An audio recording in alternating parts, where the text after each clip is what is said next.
তিনটে লিপস্টিক দিয়ে আজকে একটা নতুন লিপস্টিকের শেড তৈরি করব। আর কোম্পানিগুলো তোমাদেরকে বলে দেবো কোন কোম্পানি ইউজ করেছি, শেড নাম্বারগুলোও বলে দেবো। আর তোমরাও কিন্তু জানাবে যে তোমরা এরকম শেড তৈরি করো কিনা, আর তোমরা কারা কারা পছন্দ করো যে এরকম বিভিন্ন লিপস্টিক মিশিয়ে একটা নতুন কালার তৈরি করতে।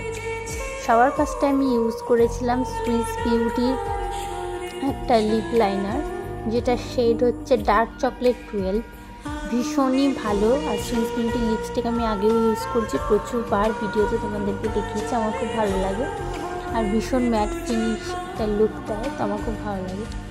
নেক্সট আমি ইউজ করেছিলাম সুইস বিউটিরই আরেকটা লিপস্টিক, যেটা হচ্ছে শেড নাম্বার ক্যারামেল 214, যেটা আমার খুব পছন্দের একটা নিউড শেড। কিন্তু এই কালারটা মানে লিপস্টিকটা খুব একটা ভালো নয়, এটা আমার ইউজ করে মনে হয়েছে, কারণ উঠে যায় খুব তাড়াতাড়ি আর ভালো লাগে না অতটা দেখতে।